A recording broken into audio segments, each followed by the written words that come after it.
All right. What's going on, you guys? Welcome to Subtle Changes Podcast, where small changes can lead to big impact. We got two gentlemen across from me. Thanks for doing my very first podcast. I appreciate it. No, it's exciting. It's an honor. Yeah, absolutely. It's an honor. So we got Rick Lopez, and then we got Mr. Robert Marquez. Yes, sir. Yeah. Pleasure having you. You guys are the founders of Hyfn. Yeah, artificial compute, and then our product is Hyfn.AI. Yeah. So tell us a little bit about Hyfn. Let's do this. How'd you guys meet? Yeah, that's a good story. So I'm the founder, and I've known Robert now for like 15 years. And the way we met, we're both from Southern California. He's from Orange County. I'm from Los Angeles. And I went to college. And basically, after college, I got a bachelor's in business. I worked in insurance. I worked for a big commercial. What college you go to? University of Redlands. Oh, okay. Yeah. And then I did my master's at USD. So Go Toreros. Yeah, exactly. There you go. You're trying to team me up. Sorry, I missed it. I just struck out a T-ball. But yeah, so long story short, went the business route. My dad owned the business, kind of figured. I went to college football, D3, and then they said, what do you want to major in? And I was like, well, my dad owns a business. I guess I'll do business. You played football? Yeah. I don't look like it now. You don't look like a football player. No. Back then I looked a little different, but I was always short though. So, but yeah, okay. I played. That never changes. That never changes. But no, I was pretty good. I mean, D3 and in the area I was decent, but when you get there, you realize everyone's good at that level. But anyways, after college, I started working at a big commercial insurance company, and it just wasn't a good fit for me. But it was an amazing opportunity. I got really good training in commercial insurance, and then I got into tech. I kind of got introduced to tech, and said, hey, this is actually what I want to do. I want to go and be a software developer, and so I needed to quit my job and kind of go back to school, but I needed a part-time job. And then coincidentally, he actually insured my Robert's been in insurance for 20 years. He insured my dad's business, and I saw Robert's name as the insurance agent on my dad's insurance receipt. I said, well, let me call this guy, see if maybe they're hiring. So I called him. I said, hey, man, I'm coming from, this commercial insurance company I work at. It's a big company. And he said, oh, yeah, we'd love to have you. That'd be amazing. So he introduced me, and Robert's just being Robert, just networking and befriended me, and went to meet his boss. And then Robert and I shared an office for about 2 years. I went back to school and did my master's, did a master's in information systems, learned to code. Cool. And that's basically how we met. That's how you guys met. Yeah. What were you guys selling? What kind of insurance? Love at first sight. Love at first sight. Yeah. Hey, put your mic up to you. So sorry. Yeah. You guys no worries. The mic. We were just selling. So I sold commercial insurance, but he just said the full spectrum of insurance. So, full boat, general liability, EPLI, workers' comp, and I auto, home. Yeah. I've been doing insurance now. I was doing dental. Insurance. No, just no dental, no dental, no life insurance, none of that good stuff. Yeah. No employee benefits. Yeah.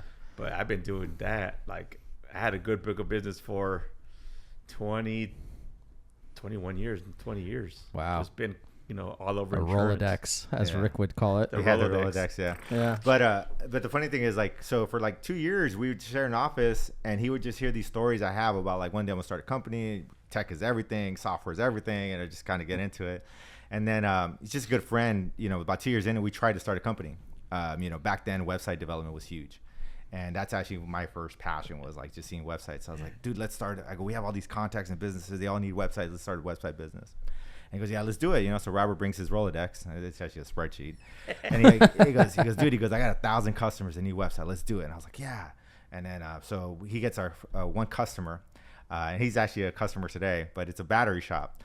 And, we get the customer. It takes me a month to build this guy's one web page. And I go, dude, we have a problem. He goes, what? I go, I don't know how to code. I still didn't know how to code. I was still struggling. So, we had that one customer. And then you fast forward, almost 10 years, 12 years later, I was working at Apple as a software engineer, and basically leading a project there. And that was the first time in 15 years of development that I actually worked with AI engineers. Mm-hmm. And I saw early versions of where AI was headed. Gen AI, we know today, wasn't out yet. Is that in Austin you're doing this, or Silicon Valley? Austin. Yeah, Austin, Texas. That was Austin. Yeah, I worked at their Austin campus. And that's a nice campus. Oh, it's beautiful. Yeah, I've been there. Yeah, it's super nice. And apparently didn't they just build a whole gigantic one there? I think they're building another. Yeah, they're extending it out. They're doing the whole manufacturing. It's over $1 billion project or something like that. Yeah, that was a big investment for you to build. Yeah, Google too out there. They're They're growing out there as well. Yeah, they're taking that skyline, that building in Austin that goes Yeah. kind of that's the Google building. Oh, really? Yeah, Yeah. Google's big out there. Facebook's big out there. Facebook's very my Apple's friend works big for out there. Facebook out Yeah. there. And Microsoft has an office out there too. So yeah, dude, Austin was good to me. But yeah, so basically when I got out of then the pandemic happened, and then I remember when I was younger, I heard this thing where like if you ever want to start a company, start it when there's like this paradigm shift in the world, when there's this paradigm shift opportunity, right? Yeah. And people thought like it was tech, but to me it was the pandemic, because what happened was all these businesses overnight became tech companies. Everyone figured out Zoom. Everyone figured out how to do remote work. Everyone made sure their internet was good. Yeah. Overnight, every single business became a tech company. It takes something drastic for people to Yeah. adopt technology or to use it. Yeah. Like for us, we had a cyber incident. Oh, where- I've heard of those situations. Yeah, Yeah, yeah, we're- absolutely. we're- Or somebody like take you for right? ransom? Yeah, like some guy like copied he sent it to our collections. We have like a collections department that just calls and trying to collect money, right, Yeah, from yeah. all of our customers. Yeah. And this guy sent an email to him saying like, "Oh, hey Brian, can you please send me the entire AR with all customer bank account numbers and everything?" And he had this guy from like probably from Nigeria. Yeah. He had my exact email address, but it's skillset groups Yep, with yep, an yep, S yep, .com. yep. Yeah. So Whoa. Clint at skillsetgroups.com, ouch. Yeah. copied my signature it looked like Yeah, me. So it's literally like, you. sure, no problem. And then emails it to him. And then he walks into my office. He's like, okay, hey, did you get that? And I was like, Get what? Oh no. and he's like, oh no, you requested all of our customer bank account numbers Oh, and my AR gosh. and everything, and I was like, no. So we had to like literally shut down the whole company for Yeah. like 2 days, go to every single customer, explain to them what happened. Yeah. But the thing was I was trying to get everyone in the company onto Teams or Slack. Yeah. And they like would not adopt it. No yeah. one would adopt it. And Yeah. so this forced everyone to like adopt it, because you can't email like any type of intercompany communication. Oh, that's has- why when we're in your teams, I can't send files. Exactly. That's smart. That's Yeah, why- that's nice. why I did it. Okay, yeah. But it forced the change, and I was like, I was kind of grateful for it, and they, Yeah. and they didn't get a fucking penny, thank God. Lucky. Yeah. Oh, because you moved on it fast. So Yeah, we thank had to God. move on it well, fast. I've heard stories. I have a friend that worked, they use Salesforce.com and they use all the latest great stuff. But they do electronic component like circuit boards, and they basically got someone took over their Salesforce account, and then got into their database and all that stuff, all the systems they had, and it basically locked them all out and said ransom, set a ransom. Send some Bitcoin type of deal. Yeah, something This like that. person was trying to literally just get the clients to forward the checks to them. Yeah. Yeah, and then they're gonna cash them. Oh wow. Interesting. Dude, what about that? I was like, what about that scammers, story? man. There's a story about this There'll vendor. always be one. Well, there was a story. This vendor was just started sending bills randomly. Like, you think it's a small business? Oh, you're talking about to Facebook or Facebook, I think Google, it was to Microsoft, Cisco, all of them. Microsoft, all and of they them. were just paying him for years. Yeah, They were he just made like paying these $50 bills. million or something like that. Yeah. So it's not. You think like the best tech companies would have all this? It's No. Yeah. Yeah, you have all these billing departments. You find one person in a billing department that's just cutting If checks. somebody sends you $1 million, why I you remember say for no? Yeah. like in learning about like networking security in college. The social hacking was actually one of the biggest vulnerabilities. It's just the people hacking, right? Like that's really the biggest vulnerability. Yeah. Yeah. So That happened at the casino, and they shut down all the slot machines. yeah. Yeah. They just called up the IT department. Crazy. Got in. Yeah. People hacking, yeah. Yeah. But yeah, so just to tell you the story about how artificial compute started. So I left Apple, pandemic happened, I said this is the time. I've always wanted to do a startup, this is the time. So I go back to school. That's where like How old were you at this time? Oh man, Jesus. How old are you now? I'm 42 now. Dude, you're So a dinosaur. Yeah, I know. Yeah, in especially the doing tech this. world? Especially Sorry, in the tech I'm world. actually 40, so Yeah. I don't feel 40 though. Yeah. Well, the good thing is I wasn't married and I have a kid, so to me, I think that's kind of the more important part where you could do something like that. Yeah. But I was, so I go back to school and I was like, well, let me learn this AI thing. This AI thing that I saw people doing. AWS was investing big in AI platforms, but by then it wasn't generative AI. It wasn't ChatGPT yet. Now a year into college, talk about timing. A year into my master's at USD, I was doing a master engineering in applied AI. Uh-huh. That's 2017. This paper came out that all you need is attention. it kind of changed. It's kind of what we see today was kind of the spark of that. And, you know, I came across that paper during college. What was the paper called again? It's called All You Need Is Attention. All You Need Is Attention. It's one of the most important white papers of our time in terms of like AI and why we're here. Basically, they figured out what happened is AI has been around for like 50 years. They cracked the code on this architecture for how to actually build these AI models. That's kind of like the most layman's term you can give it. So it brought tremendous efficiency to how to build these AI models. And then a year into school, that's when actually ChatGPT, OpenAI dropped their first GPT model. They already dropped the Codex model, which got me interested in where we code. They had like the code assistant that would actually code for you. They had that like back when 2019, 2020, somewhere around that time. So that was like, you could start to see it. It's starting to change. I'm like, this is different. So, you know, I was like, I gotta learn this tool. I gotta learn the AI. So I went back, and so long story short, then I finished, and then I tell Robert, I call up Robert, and then I said, hey, let's go to Vegas. No, just kidding. I said, nah, that's a great story. Yeah. That's awesome. That's a legend. That's the nightcap podcast. But anyway, I called Robert and said, hey man, let's do it again. Let's do this company. It's different. And he knew, he's my friend, so he knows I've been a software engineer for a long time, big names. And then this time, that's where we had artificial compute. And then my favorite company is Zapier. They're like my favorite startup. Why are they your favorite? That's a random one. Why? They're just, I just thought they were just so innovative. They were the first ones to really kind of start to look at software as kind of like, they were the first ones to build the workflows and really make automation accessible to everybody. Like that was so game changing, just what they did. And then the story of how they built it, they did, a hackathon. They met at a hackathon. They kind of had this idea, they worked on it, and then they built a company out of it. So they did their hackathon at Techstars, which is a big accelerator, and Techstars.AI weekend was happening in Austin. And I said, you know what? I'm going to go do that because they're my favorite company. I'm going to go follow the same thing they did. If I do well, then I'm going to try to build a startup. If I don't do well, then I'm just going to build a little company on my own, do some consulting or something. And then we ended up taking first place. That you took first place? Yeah, for B2B idea. So there's like artificial compute did? Yeah. So for the patent that you have or what? Yeah, well, no, you go show up with an idea and then you code for the weekend and you present what you built. And it was just a kind of it was the idea? First version of artificial compute. It was basically software as artificial employees. That's literally was the pitch. Oh, and that was in 2020. That's pretty awesome. Were you there? I was not. No, he wasn't you there weren't yet. there? I hadn't told him about it yet. This was just I got out of school and I was like, I think I'm going to do this. And I already showed a prototype to a couple friends that worked at Facebook and some other big software companies. Like, I think you're onto something. This might be something.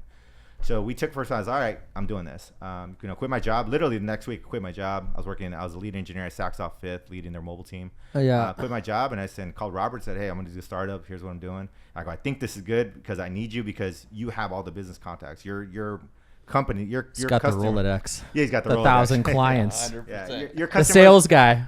Yeah. So the whole idea was like, I know this wave of new software is coming, AI and automation. How is it going to get to 60% of businesses that aren't technical? And that's literally my whole focus. And I was like, and when you say not technical businesses, you're talking about plumbers, contractors, let's say the accountant, lawyers, independent insurance agencies, exactly, mom and pop shops. Correct. CNC shops. Yeah, it's kind of like Steve Jobs used to connecting the dots. Looking backwards, when I worked at that commercial company, we only focused on 13 industries: auto dealers, auto industry, funeral homes, plumbers, contractors. So I was familiar with that, and it's like I know these businesses. Yeah. It's more than half the economy. They're not going to jump on these AI tools, or they're not going to be. How are they? But I knew that this technology was different, and we could actually deliver it to them. The question was how, and then that's where we start thinking about, well, what if software is no longer just a dashboard and forms? Yeah. What if it treats more like an employee? And going back to the original thing, they already used to remote workers. What's the difference between a remote worker and a digital worker? You chat on after the pandemic, that really shifted. That's kind of where, to me, that was more important. Well, obviously, it's equally important as Gen AI. But anyways, that's the whole company in a nutshell. Well, I think a lot of businesses are starting to realize remote employees are not the best employees because they're working 5 different jobs, and you call them and they're skateboarding outside. I remember I had a friend of mine that had a remote job, and there's a little component that they had that you could buy where it would just move the mouse. So oh my god, he like would a just vibrator. Have that, let's go to lunch, and he would just put the little thing in there, just be like, yeah. So his job could think he's working. I had friends call me. That's so ridiculous. I had friends call me like, hey man, they track my IP. Is there any way I can log? I want to go to Mexico for vacation. Is there any way I can log into my computer on my home internet? And I'm like, yeah, you just buy the software and you do it. Like, they're like, oh my god, thank God. Yeah. So they'll be Just in need a Mexico. VPN. Yeah, exactly. Yeah. Yeah. So it's I mean, nice. one of the reasons I had gotten involved in insurance was this guy was telling me, in the future, you're going to be able to work anywhere you want. Nobody will know where you're working at. And, insurance was kind of already in that fashion where you could work remotely. Yeah. And yeah, it happened. And then when the pandemic hit, then all these industries found out that what tech is all about. Yeah, but I think you're onto something where, like, I think that obviously everyone's trying to scale that back.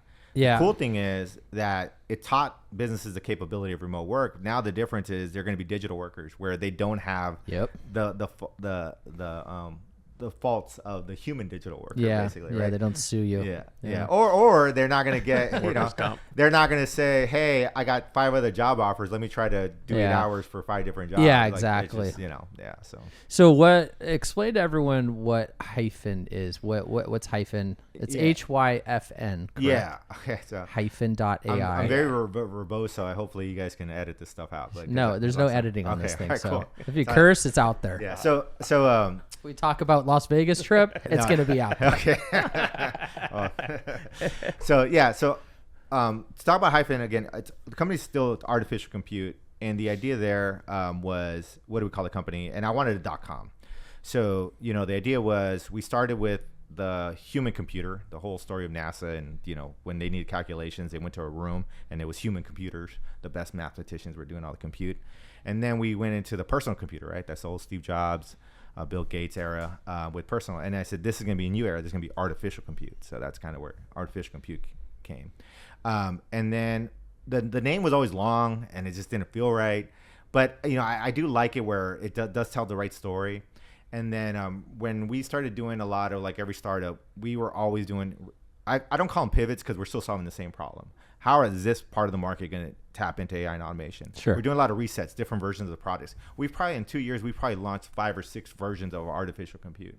Finally, we kind of hit the little aha moment, we think, where we looked at where AI agents were here. So, everyone started kind of building this vision that we had, and there's so much competition. We said, hey, there's something in this market that's missing, and it was pretty obvious to us. How are all these businesses going to connect to all these capabilities? And that connect is Hyfn. And then funny thing is, my first job in tech, I used to walk up to Hermosa Beach, best office I ever worked at, right on the beach, right above the Chase building, old Chase building. We had the 2nd floor. The 3rd floor was a company called Hyfn. And then this was years ago. So I always had the name. Is that like a clothing company? No, they were a digital consulting company. Oh, wow. So it was, and I always liked the name. I was like, that's a cool name. So you stole their name.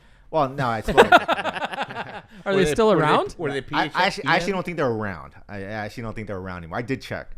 But, we're technically Hyfn.AI. So Hyfn.AI. .AI. So it's a different name. But I always liked the name. And then the idea was, how are companies going to connect to all these different capabilities, right? They're not going to go buy 5 different tools. And Hyfn connects to words. And we just thought Hyfn was a good name. And then just got creative with ChatGPT and said, hey, give me some variations of Hyfn. That's actually how different variations. And I remember that name, and came with Hyfn.AI. And that's basically our product, right? So, that's our core product. So what does the actual product do? Good question. Yeah. So the actual product. Cool name. Yeah. So the actual product. The actual product is our big kind of insight is that the way the market came out with delivering the artificial employee, today they call them AI agents, AI employees. It's still actually very fragmented. So you actually need to buy like 5 different tools to actually deliver a full solution. Again, going back to our target market, don't get me wrong, technical people, businesses that have the capabilities, this is great, right? The integrations are there. They can do it on their own. Highly suggest them doing it on their own. However, the other 60% of the market is not going to go buy 5 or 10 new tools. They already hate the 3 they have. Sure. So our solution, basically, think of it, we connect builders and these tools to deliver solutions to that 60% of the market. The and mom and pop shops, the plumbers. The plumbers, the contractors.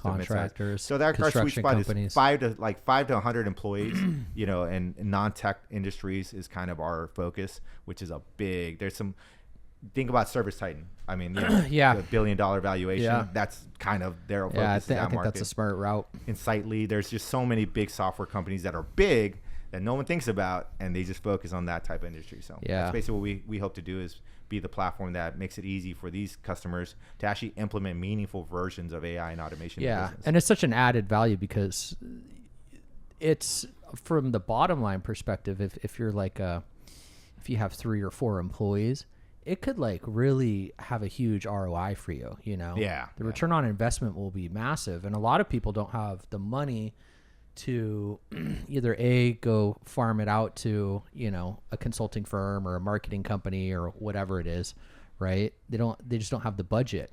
But if they have these tools that they can use and these resources, then they can really start growing their revenue, Yeah. you know, and actually growing their business a lot more efficiently.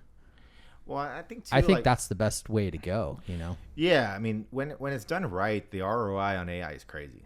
Like you know, Crazy. like that. It's not like software. Like you can start to instantly see that return on that investment in AI when it's done right. Like think about buying ChatGPT today. You pay $20, you get on there and you give it a prompt and to say, hey, It's give mind-blowing. me my 30-day calendar for my contact. There's never been software where you get that kind of return in Yeah. 15 minutes. It's amazing. Like this is just it's so powerful. Now, you know, this combined with like good old fashioned software engineering coding, where you actually let this AI tap into like what's called now tools, and they're basically just code behind the scenes. You let now this AI component start to have a set of tools. It can actually execute code. So I don't have to go click a dashboard, fill out a form. You just let the AI tap into that. Now that's kind of like the what is it? That's the ultimate goal, I guess, of these solutions, is let this AI like ChatGPT go tap into something like Zapier, that you have all these workflows, and let it make decisions on which one to run.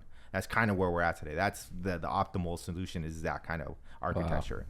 But again, someone like Skillset, you have the resources. You hire developers. You guys have technical staff. Right. You guys can actually, master those tools. The average business owner is going to look at that and say, Yeah. okay, I Yeah. don't know what to do with this. Yeah, the mom and so- pop shops, and they really kind of need their hand held, you know, through the Yeah. process. It's kind of That's like, the but then hard once it part. works, they're like, We "This were- is amazing." We were talking to a customer yesterday, and he had a power. I'm purposely not trying to use too many tools names because I don't know if we're Talking about Matt. no, Matt. I'll say Matt's name, but I'm talking about the tools Zapier. that he uses. Yeah. Oh, gotcha. yeah, he uses like a really powerful CRM, like one of the best in the market. What I think it's Go High Level. You can say it. So Go High Level is like really popular with mid-sized businesses. Yeah. And it's an amazing tool. That's actually our CRM is Go High Level as well, our internal CRM. But he made a great point where he said like, and then we've said this since day one. Our original pitch was, hey, AI is going to unlock a lot of automation and automate a lot of things for you. But the funny thing is, you're going to notice real quick, it's starting to create a new kind of work for you. At first, I had to do a lot of editing, right? And they're fixing that. Now everyone wants to tap it into automation. So now you got to go build all these workflows. You see all these tools with drag and drop, like, hey, connect this system to that system, and it's just this easy. Like, but then you realize like, it doesn't quite work. Like, and then you say, oh, you can add a code block in here, and you're like, a code block. Now we're back to coding. So Matt made a good point, and he said, you know what's funny? He goes, I spent thousands of dollars, hundreds of hours on this tool, and it still doesn't quite work right. And I go, that's our whole thing, is like, yes, Yeah. these tools are great, but now it's creating this new kind of work, and you're in the medical field, and you're Yeah. now becoming a Go High Level expert. Right. And the other symptom I always said about of software, it's if software's so easy, why do you need certifications for it? You don't need an Apple certification to use an iPhone. But you need a HubSpot certification. You need a Salesforce certification. You're always looking. HubSpot has its own certification. Oh yeah. HubSpot I has didn't know that. you can hire. I know there's Salesforce does. Salesforce, I know that 'cause there's- HubSpot, AWS, because they're not easy systems. Right. You need that mastery, right? So why are we going down the same road with AI? Like, it shouldn't be that way. Like it can be better. It can be better. It can be easier. It can feel seamless. Now we do believe you do need developers. We call them builders, and that's kind of Hyfn, where it's basically the Indeed for AI workforce, for AI employees. We want people to hire AI employees, not buy software. To do that, you do need builders, and our platform lets builders put their AI employees on the marketplace and then match them with what customers are looking for. with people posting a Yeah. job. Yep. For So it. it really is Indeed for AI employees. That's kind of phase one. We have a long-term roadmap where it'll mature to other like platforms. But for now, we'll call phase 1 Indeed for AI employees. Phase 2 is something else, and we'll just keep that in our back pocket It's interesting. until we close out our pre-seed round. What made you guys want to do a startup? Yeah, I feel like I'm talking a while. Why'd you say yes? Why'd you say yes to a startup? Yeah. Well, you know what? Speaking of the mic. Yeah, I keep forgetting. Sorry about that. When I got into it, it was I didn't really know what I was getting myself into, but I saw that this whole wave was really going to be taking certain things out of the market of what I do, what I was doing for a living, and Which is insurance. Insurance, yeah. So insurance broker. Even a lot of carriers are already trying to cut the middleman out. And I was like, yeah, you know what? This is a great opportunity for myself, and I just took on the risk, and here I am with Mr. Rick. Wow. You must really trust that guy. Yeah, 100%. Yeah. How long have you guys known each other for? 15 years? About 15 years It's now. about 15, 16 years now. Yeah. It's a long time. Yeah. We had a divorce for a couple years. Yeah, about 10. Yeah. But we No, would still keep in contact. Yeah, because I moved around the country. That's really what Yeah. it was. So we kind of. Because you were single and just working and Just- being a consultant or what? Yeah. So I was doing a lot of software consulting, and at that time I was in my 30s, and I was the only guy not married and no kids, so they would just send me out. So what did you do like during those- work and in those- stuff? You know, like what places would you go to? like after work, I mean, it's hard because like I'm not like I could talk about this stuff all day, but like other than this, like I don't, I'm not very social. Yeah. So yeah, no, It's hard to believe, isn't it? I did. It's very hard to believe because you talk a lot. I do talk a lot, especially Yeah. about software. Everyone says like, dude, you become totally different when you talk about software. But after this, we're not talking software. Then I'm just behind my computer, but Coding. So yeah, weird. something like that. But no, I mean, I would just, the funny thing is like, yeah, I'd go to a city, go to a local bar. So this is funny. So this is my routine. I go to a new city. So like, for instance, they placed me in Denver, and Denver. I love Denver, and I've never. So I grew up a Los Angeles kid. Never been out. I'd never been out of the state other than like to Mexico, but I never been out of California until I was probably in my mid 20s. Really? Like yeah, I never left.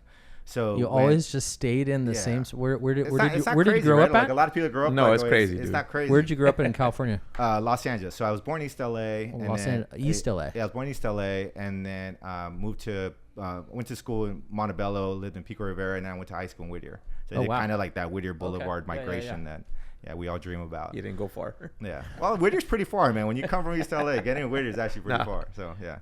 But yeah, that's where I grew up, and that was my whole life. And that's why when I went to Redlands, I thought like, oh my God, I'm going far away from home. In reality, it's 2 hours away. Like, so like I thought I was leaving my hometown. Like it was far. But when I got this opportunity to travel, I actually lived in the South. I actually lived in North Carolina for a year. Worked at a big company there, met some of my best friends, best mentors. I just became a much better developer, but it was the worst job I ever had. I'll never say the company, but it was the worst job I ever had. But it's one of the best places I ever lived though. So it wasn't like because it was the South. I mean, they were just amazing people there, made great friends. But yeah, kind of the reason, the reason I started it is I've always wanted to do it, and I just kind of want to learn the skills. My dad always taught me that, like patience. Just be patient. And I've never been the type of guy that can pretend, like never be the type of guy that can read a book. Like today, you see on LinkedIn all day, someone reads a book, and now they're an AI influencer. Like it's just I've never been that type of guy where like I would pretend to be an expert in something. So I've always been patient, took my time, and then decided. But I don't want to skip your question. What was my routine? I know you're trying to you're trying to get to the Vegas stories. No, we're not going to Vegas. But it was kind of funny. So my routine was I went to Denver. I worked at a big insurance tech company, which is perfect because I come from insurance. So by then I was already an engineer. I worked as a senior engineer there. For her summer, I sat with the CTO of a big insurance tech company in Denver. I just worked with all their VPs and basically fixed some of their systems for the whole summer. But I didn't own it in Denver. So what I would do is after work, I'd find a bar and then had Wi-Fi. Knew that I had a plug. I bring my laptop and just work there after work. And it's funny what happens is like if you're... What was your favorite bar you went to? Oh, man. I forgot the name of it, but it was so good. It's basically in the Rhino District. There's the Rhino District? The Rhino District in Denver. If you're from Denver, you know the Rhino District. It's the coolest. Sounds like it's actually an art district. That's what it is. Oh, it's an art district. It's an art district. It's kind of like the Wynwood Walls Yeah. in Miami. I don't think I've been to that. Yeah, it's really cool. They have a art week there. It's actually one of the best art weeks in the country. It's really cool. But oh, man, there's amazing bars. But there was one bar there was like kind of coffee and brewery, and I would just go there. And it's funny, you just start coding, and at that time, think about it, this is almost 10 years ago.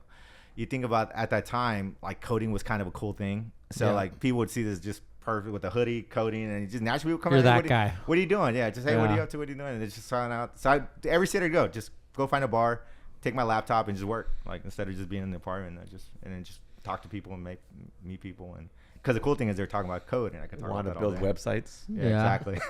Yeah. Yeah. Well, I used to mentor. So so my part-time job at Thinkful, it was a big coding camp. So at that time, in the prime of my career when I was doing consulting, I was also doing mentoring, teaching people how to code. So it was just natural. Like it's kind of a joke, but all my friends say every time I talk to somebody, they're like, "Oh, did you talk to them about code? Did you talk to them about code?" Like it's kind of what my friends always say. I'll never forget that one time I did go visit you, and you seemed like you were like, man, it was weird just seeing boards and like computers. I was like, dude, what does this guy do? Oh yeah. Like the Matrix. It was like that. Like, whoa. Well, my fiance's mother, when she came to visit us, it's a funny story. I started working from home, working in a startup, and I just had this massive beard. Like I just wouldn't leave the house. How long was your beard? It was big. It was like down to here. Like it was. I can't picture you with the beard. Yeah, because I just wasn't leaving the house. I was just coding, trying to get this thing launched. Be like a Mexican version. Santa Claus. Yeah, something like that. Exactly. Salvadorian Mexican Santa. Salvadorian Mexican Santa. Yeah. But her mom came, and she said basically, she thought I was like a terrorist. She goes, oh, it's kind of what he described. Thought you were a terrorist? Well, because she said all I saw was computers and this guy and a hoodie come out, and a hoodie and a big old beard, and she goes, is my wife, is my daughter safe? Like, who is this guy? Oh God. Like, and then, but and then finally I came out, talked to her, and she goes, I'm not gonna lie, when I first saw you, she was like, oh my God, who is this guy? Like, I just seen him with computers and like, I am your father. Yeah, exactly. So, yeah. So. That's funny. But yeah, that's kind of the story of my life in artificial computer. That's kind of why we're here. So, did you ever think that you would want to be doing this? Oh man, the podcast or no. just in life doing a startup. No, like when you were young, like sometimes people want to be a fireman or whatever. Correct. Now it's every kid wants to be an influencer. Yeah. But did you ever think that you're going to do this? Well, I was 20 years old I was 21 years old when I knew I wanted to do this. But doing this now, it's not what I thought it was going to be. In what way? Yeah, a lot harder. It's not harder. Like that's never, if anybody knows me, like I always say, like, and I don't want to be overly confident, but like no one's going to outwork me. Like I've always thought that. Like, and even like when I worked at Microsoft, my boss told me, he goes, Rick, you're going to be great at this. You know why? He goes, because all you do is this. He goes, and it's just a matter of time. So it's just a matter of time that the fact that I put in so much time into it, I know that I was going to be able to do this. But the thing it's not the hard work, but it's just awkward sometimes. I guess that's probably a better word. Why is it awkward? It's awkward, like because you have to be doing a startup is different than just coding and building product. At first, I was naive enough to think, and even though I studied, even though I did all the Y Combinator startup school, did all the videos, did all that stuff, watched every YouTube video on how to build a startup, you still don't know how awkward it is. And the reason I use that word is because I don't know if it's wrong, right, mean, unfair, fair. It's just awkward to me. Like some of the conversations, like I remember talking to VCs for the first time. You're talking about the process of raising money. The process of raising money, the process of building a company, the process of onboarding customers. Because as much as like, for example, it's not just VCs. But for example, my first time I had a conversation with a VC, you're sitting there and it's like, wow, this is a lot of power that I'm giving this person. Sure. And when I think about it, like I always thought like, success happens when you meet someone that's where you want to be and you learn from them and you kind of, you master the game that they mastered and then you could take a next step further. To me, this is weird because a lot of what I've encountered in this space and startup is you're dealing with a lot of people that actually haven't accomplished what you want to accomplish.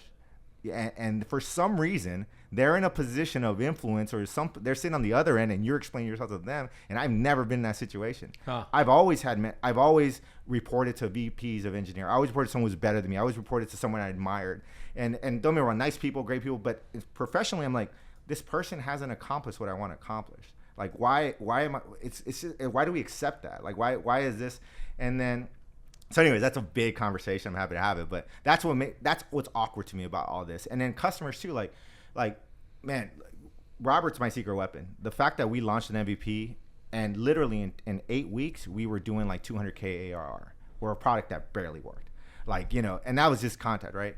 But then you have this responsibility of like, no matter how much you told them, hey, this is an early version. This is where we want to get to. We're not here yet.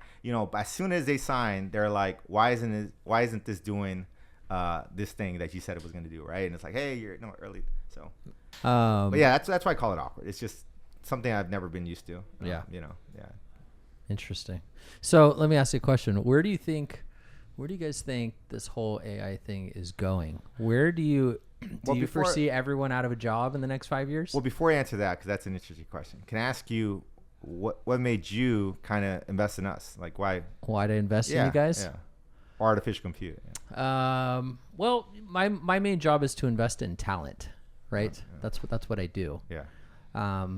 So I find people at what they're really good at, and then I invest in them. I hire them, and then they make me more money. Yeah. That's the goal. That's the goal. But when I met Robert at the golf course and he told me what you guys were doing, I was like, dude, I'm trying to build that myself. Yeah. And then when I talked to you, I was like, this makes total sense to invest in it, because I think that if you don't invest in AI and you're not ahead of the curve, whoever gets to the ball first is going to win. Well said. And that's just a fact. Yeah. It's just a fact. Mm-hmm. And it'll be kind of tough to watch, because some people will be so far behind the curve. Oh yeah. That they don't even know why this is happening or what's happening to them. It's like someone told me, if it's not happening to you, it's happening for you, right? Yeah. So Mark Cuban has a great quote. He says, in the future there'll be two kinds of companies, either companies that are great AI or not great AI, and only one of them will last. Something like that. Like he's had this quote where he said, like, we're almost to a point where like either you're great at it. He said AI is not going to take your job. He goes, AI is not going to kill your business. Another business that's great AI is going to kill your business. That's exactly right. That's what I'm getting at. Yeah. I think, like, for example, I've been in staffing for 15 years now, and our company, it's grown almost every single year over time. But I look at some of these other companies, I'm like, man, they're going to get squashed like a bug. You know? Oh, yeah. It's going to happen. It's going to happen so fast. And the entire market share of a lot of staffing, like the executive search side, I think a lot of that stuff is going to disappear, and it's going to come from AI. So if you're the one that's the first one to the ball that has a software or has the tools, and you're, creating that ability for companies to find these people where you don't need to hire or pay a executive search firm $50,000 to find that guy. All you got to do is pay $10,000 for this AI tool. That's why I invested in you guys, because I'm like, that's going to start happening. Well, and the funny thing, I think you mentioned too when I met you, you said like the fact that it actually worked, right? Like when it demoed, it actually worked. Yeah. Like, and you could hear the AI talking to you and all that stuff and trained it on. And the funny thing is, poor Robert, every time we demoed, it didn't work. And and it finally worked. And then it was when we met you, and it was like, it'd be a little dramatic, but and that's like, going back to your question, what was the hardest part is, I think there is no like checklist. If you do this, you'll be successful.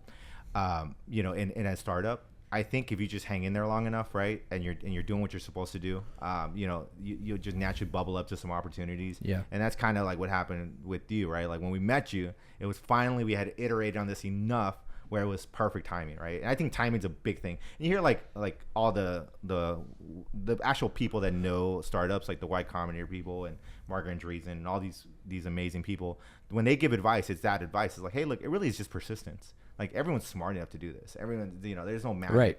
So it's also work ethic. Yeah, exactly. Yeah. It's work ethic. Well, and that's part of persistence, right? Like if you really, but yeah, no, when we met you, that's where, and it was funny because you were at this 2 years, you full time, But the fact that you had that same vision I was like, dude, it was worth the wait, because that's so important. The fact that you've built this big company, and you actually, that's your job, is to actually place human talent.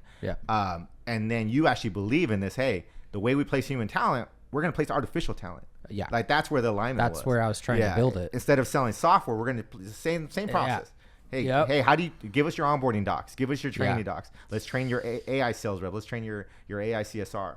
And then to me, then customer won't care that it's made up of 3 or 4 tools.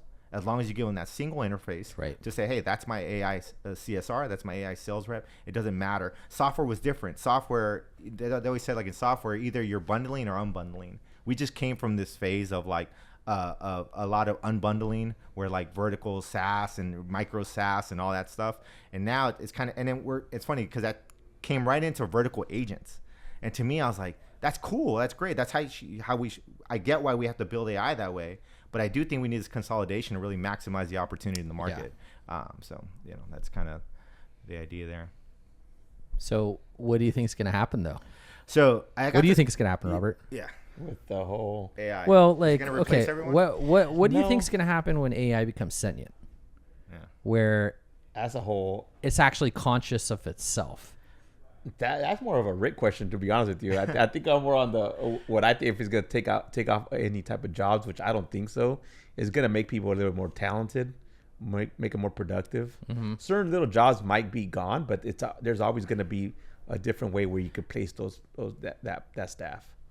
I'll tell you what, I probably use my attorneys about 90% less because of ChatGPT. Absolutely, yeah. I don't have to use those attorneys anymore, and I would rarely try to use my attorneys, just because they bill the shit out of me. Yeah, you send them an email. Like, I send them an email. Have a great weekend. $350. Have a great weekend. So I've done all the legal for our company for since the beginning. I really just taught myself, right? Like, reading every single contract, getting lawsuits, going through the lawsuits, reading it. You're doing the role of CEO, starting to learn the different words, shall, and, all, all those different ones that are inclusive that royally fuck you, I had to learn all that stuff. But, I'd take pieces from all these different contracts, and that would take me time. That would take me like an hour or 2 hours to, respond to a legal complaint or something like that. Now it's done in like a minute. So cool. Less than a fucking minute. Yeah. So awesome. Dump the 2 contracts in there, make a mutual indemnity clause and revise the contract. Spits that thing out perfectly. Not only that, like now don't use attorneys anymore. I rarely use them for that stuff anymore. Contractual law, don't need it. Well, I'll say this, like, let's flip it on the, so what does it mean for attorneys, right? To answer your question, you're going to lose 90% less of your attorney. What does it mean for the attorneys? I think this is what happen. I think it's going to get rid of bad attorneys in the market, because the best attorneys can now take on more clients, right? Because they also get to pick up that efficiency. They also have the same AI tools. So now these these attorneys are going to be able to templatize their processes a lot more, automate a lot more processes. Right. And then since you only use 90%, which I don't think is necessarily a good thing, because then you get mill shops. I'm like, okay, now that I can pump out all of this legal bullshit, and I have AI just boom suing you, creating more revenue for itself. That's what I don't like about attorneys. These mill farms, driving down the freeway on the side. It's like been injured, dude, someone's like bending over. I was at a Stanford event, and this guy comes up to me, and again, I'm like the best. I'm not a good networker. Like, that's why Robert's here. That's your guys. I still don't believe you, because you talk a lot. He does. Yeah, but you can talk your head off. I can't about software. I'll talk about software all day. Yeah. But anyways, I was doing my thing, just listening to the talk, and then we had a break, and I was just got my laptop and start working, And this guy comes up to sit down, and I'm like, oh, he's not working, He goes, hey, so what do you do? And he saw my shirt, the AI nerd shirt. He goes, oh, that's a great shirt, blah blah blah. And so I start talking to him, and I'm like, I should be engaging here. This might be an opportunity. Let me talk. So I start talking about what we do. And then the guy goes, oh, and I go, what do you do? And he goes, oh, I'm a patent attorney. And I go, oh, okay. And I start thinking about Silicon Valley, like where they say like, the patent show? Trolls, the show. Such a great show. Yeah, I started thinking about the patent trolls. And then he goes, do you have a business card? And I was kind of fumbling. And I was like, yeah, here's my business card. And I was like, oh, yeah, we have a patent. And I was like, and in my mind, something was wrong. I was like, wait, this doesn't feel right. And he goes, oh, cool, man. He goes, I'll email you next week. And I go, okay. And then I was like, what is he going to email me? Like now, so now in my head, I'm like, dude, is this guy going to sue me? Like, is this guy going to say like, hey, you just told me what you're building. I'm just going to come back and say, hey, we have a patent for that. And you're actually infringing. So I started freaking out. And then, but luckily the guy never emailed me. Like, it's funny. It's funny how they always say like you're going to get to a point where you want attention. Like no one's really going to care about your company until, And when I saw him actually networking, he is actually very weird when it's not about software. It's awkward. So funny, he's gone to a couple of it's events. so funny, man.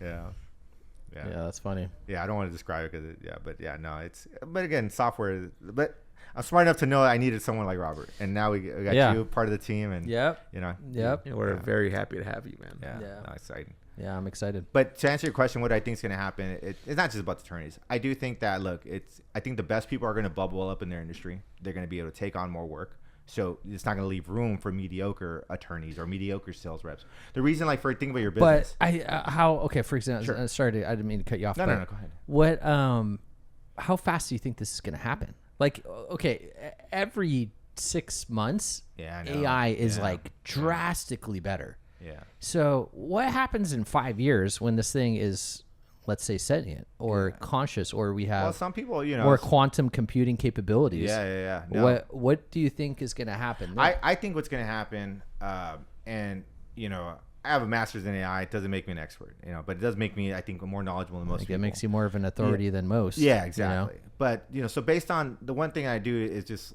listen to all the leaders in AI, and they all kind of have that they're all talking about it, right? Like, hey, at some point, this thing might. AI become conscious of itself. Yeah, or just be smarter than humans, or especially, and then we have robots that are going to be based on AI now. Well, it's going to be completely smarter than humans. It's going to be totally inferior to humans. So what I think, so let's assume that happens, right? Let's assume the worst of the capabilities. I think what's going to happen. I think we've been through here before. I think the internet was just as powerful. If you let the internet run just wild and let people do whatever they wanted, it could have been just as destructive. What's going to happen is regulation. That's why we have a society. That's why we have civilization. That's why there's going to be rules, and there's going to be that's what I think is going to happen. I think. Okay. Well, let me ask you before. Think about it this way: if the internet in its original state had no regulation, no nothing, no one building infrastructure to monitor it and regulate it. Would you ever put your credit card on there? Well, there is no regulation behind it right now. There is. What?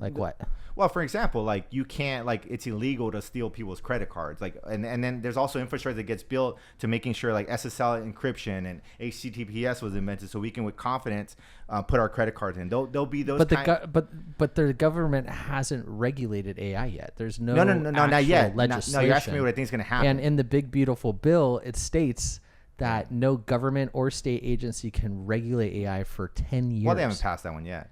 But if that passes, that's gnarly. Yeah. Well, you look at what they did with crypto too, right? All the regulations around that now. That's actually a really good point. That's a great example. Crypto. So look, it's going to happen. To answer your question, that's true. That's the only way to regulate it. It's just because crypto's a great example. Yeah. You can't let that. So it's going to be. Modern society and civilization, our rules, our processes, that's the way we'll control it. But what do you think is going to happen when it becomes conscious of itself? That's what I'm asking. I don't think there's Terminator status. No, that's just going to terminate I don't us? think a lot of girlfriends, electronic girlfriends. Yeah, I don't. Well, I know people will start dating them. It's that's funny. for sure. Yeah, that's gonna happen. But it's funny. I think. I think of the Office episode where he said, "Don't worry, I put a 6-foot extension cord on it so it can't follow us." Send on plugs. I think that's that's kind of my answer to it. That's what I think would happen. A self-destruct button. Yeah, and then there's just be I just think we're gonna have some type of monitoring processes. There'll be infrastructure around it to make sure that it doesn't do any harm, or you think of. You think we're creating a completely new species? No, I don't think he's going deep. No, I don't think. I mean, I forget. I can't believe. Well, if it becomes conscious of itself, Isaac, and if it wants to break free from us, so I think of Isaac Asimov's 3 rules of robotics. You're gonna have these kind of even though it's a science fiction story, but I think that's what we're gonna do. We're gonna regulate it. It's like iRobot, right? We'll have. It's gonna be like iRobot, except the end where they all turn on us. It's gonna be like that, but we won't let it turn on us. We have the capabilities to do that.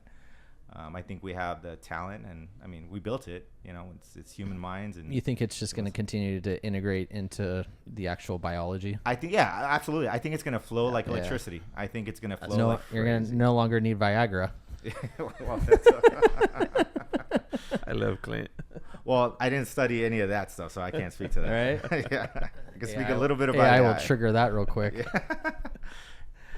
Yeah, it's funny. Be careful what you wish for, right? Like, everyone's different. Like, ask ChatGPT, ask ChatGPT. You'll get to a point where like no one's gonna ask you for anything, and then you're gonna. Well, it's like also, do you think that it's a healthy thing that now that we're actually not really reading documents, we're not writing That's documents, a good point. Yeah. we're not, we're basically asking this thing to do all these things for us, which kind of lowers our IQ. I mean, like. little kids nowadays, they know how to swipe. They already know how to do all yeah. that.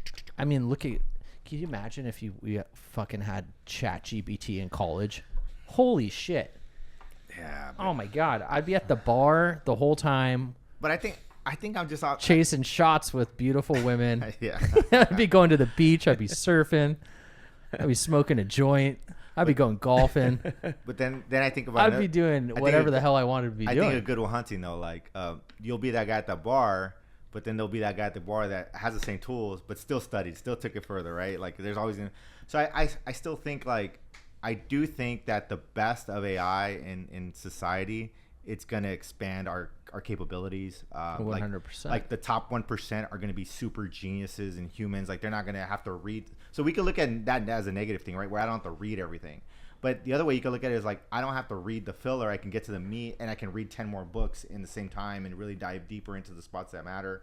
And, maybe I'm just optimistic that way. I think, like the 80-20 rule, I think that doesn't change. 80% of production in the world comes from 20% of its people, right? Like, I still think that's going to be the case. The 20% are going to take AI and really do some amazing things with it. Right. I do worry about that 80%. That Which are the 80% would be the people on TikTok. Yeah, is your opinion? But best people in the world. And there's nothing. And by the way, I don't think there's anything wrong with that. I'm a big fan of not everybody needs to be great. Wait, what? I said no disrespect to people watching clips on TikTok. Oh yeah, exactly. Yeah. But no, my point is I'm okay with not wanting to be great at something. Like not everybody has to spend their life trying to be great at something, because how many do to spend their whole life try to achieve greatness and they don't, and they look back at their life, they wish they would spend more time with their family. So I think there's a healthy part where like, hey, you know what, I just like my 40-hour-a-week job. I like doing a good work here. Sure. So now the question is what's going to happen to those people, right? Like Exactly. Now what I think is going to happen is, there's concepts. What I think, I'm not qualified to really speak on this, but I think that's where universal income will come in. That's where all these kinds of policies will start to change. So you think paying people to do nothing is a smart idea? No. So we might become a society that pays people for more creative work like art, music. What if they're not creative people?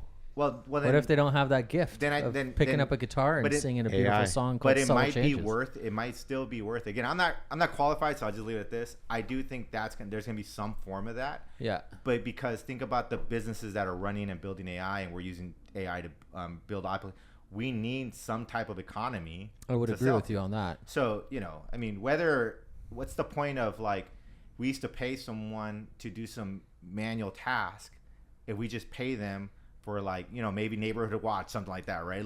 Little things like that where, hey, we need humans to go walk this part of the green and pick up and, who knows, there'll be. So the government will become the biggest employer. Well, if you really think about it, handwriting itself was a very unique piece, right? So whoever still knows how to do that might still be worth. They might charge them a lot of money to still keep doing that. I used to always say when I was mentoring software developers, because it's right around when AI started coming out toward the end, and they said, "What are we going to do if code is going to be automated?" I go, "We're going to be training the AI models. So right now you code apps, you won't code apps anymore. You're going to code the models that build the apps." And that's kind of where we're at today. I think your AI is also going to create this tremendous amount of new work. You're going to have AI managers, you're going to have supervisors, you're going to have people that fix the robots. Then robotics is on the way, right? That's a whole other That's industry. a whole other thing. I always said, I had told this CEO of this staffing company, they wanted to buy us, and they're like a multi-billion-dollar staffing company, and I was like, we're both screwed when the robots start fixing the robots. I'm like, that's when Yeah, we're out of exactly, business, right. you know? Yeah. And he's like, he said, he told me this, and I was like, huh, interesting. He's like, I don't believe that. He's like, I believe that you're always going to need people. And I was like, Well, very optimistic. Correct. I still think that when the robot's fixing fix their robot, we're in trouble. Yeah, we're kind of in trouble. but who, you know, we determine how far we will allow robots to go, right? I don't think so. I think it's with China and Russia, and you have different states that are pushing it to the brink because whoever is first is going to win, right? You don't think they have the I same don't think he can concerns we stop do? it going. You don't think they have the same concerns we do? No. I think that all they want to do is crush America. They want to crush it, and they want to rule us, and and so that's where the AI race is kind of scary because everyone's just like, well, then why not just? we need more, we need better, we need better. Well, think about like the worst thing that's possible right now, right? Like nuclear weapons. That is way more powerful than any AI. We figured out for some reason there's some Terminator. We're talking about Terminator. No. But still, like nuclear weapons. Starlink. Nuclear weapons are just as destructive as AI. Oh, in terms of what they can do to people. Yeah.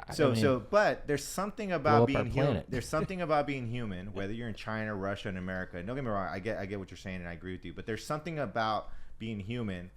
We still haven't just let all the nuclear bombs go.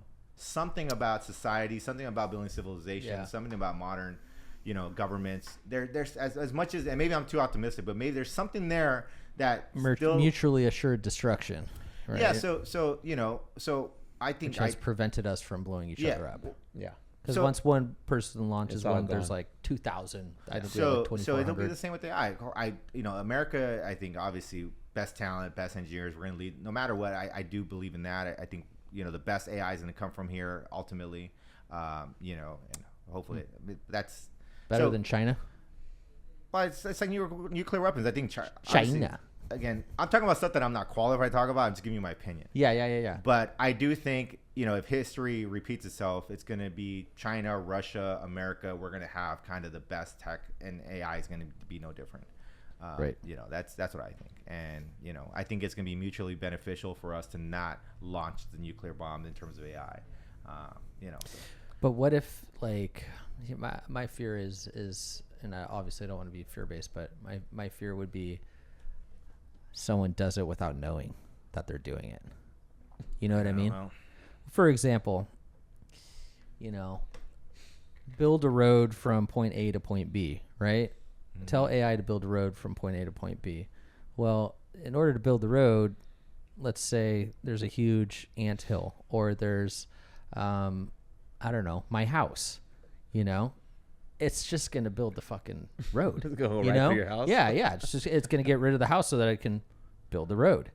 And so my fear is when it gets to a certain level that there's no guarding of that, if that makes any sense.